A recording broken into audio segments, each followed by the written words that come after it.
Welcome to qnawire.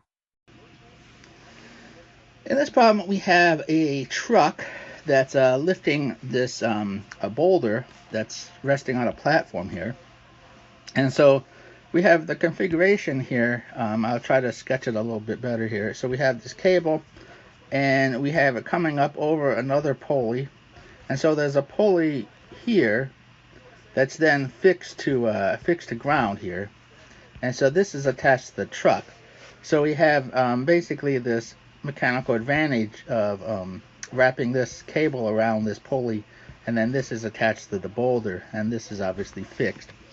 Obviously it's shown in the book in the figure. So what we need to do is, if we take a look at the free body diagram of this pulley here, now we're assuming this pulley doesn't have any mass, or at least is negligible mass compared to the platform and the boulder. We see that we get, if we cut, we isolate it. So we isolate it, and we have a tension in the cable over here. We have the same tension in the cable over here because it's the same cable being wrapped around. And then we have the force from the cable attached to the center that's attached to the platform. So that tells us that 2t minus F equals 0, and again, because we assume that the mass of this was negligible.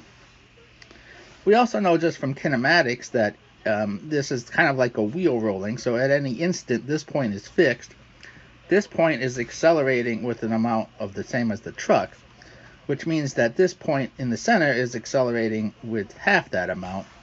So the acceleration of this pulley is half the acceleration of the truck, and the acceleration of the truck was given as 1 meters per second squared. So acceleration, the pulley is moving up at half a meter per second squared with an acceleration.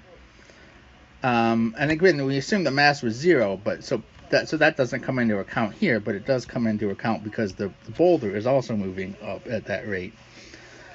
So if we look at the boulder, again, we've cut the cable from the pulley here, and then we just have the force from it, and then we have the weight of the boulder plus the platform, and then it is also accelerating. So we have F minus WB minus WP equals the mass of the boulder plus the mass of the platform times the acceleration of those things.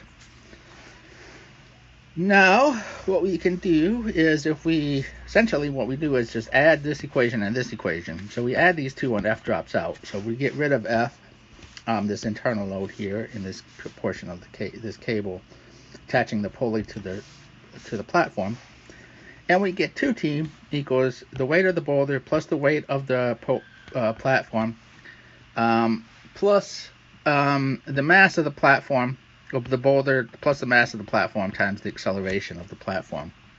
Okay, so we can just basically plug all this in, and we know everything in this equation except for t here, and so that turns out to be 609 pounds. And once we plug all our values in, because we're given the weight of the boulder and we're given the weight of the platform, and we know what G is, and again, just making sure we use it in English units. Now, for the truck, the truck is on this surface here, so we have some normal force, we have some friction force, we have some weight from the truck, the tension from the cable that it's pulling, and then the acceleration of the truck. So in this case, we just need to know, we're asked what this friction force is. We're not asked about any coefficient of friction or anything, so we don't need to worry about the normal force being equal to the weight. So we just look at our force balance in the horizontal direction. So we have the friction force minus the tension must equal the mass of the truck times the acceleration of the truck. So the friction force is the mass of the truck, its weight divided by g, times the acceleration of the truck plus the tension, which we already found. And so we plug everything in there, and we get that is 765 pounds. So again, if we were worried about slipping, we'd have to have at least this amount of friction force or gripping force for the truck to not slip in as it's lifting this boulder up.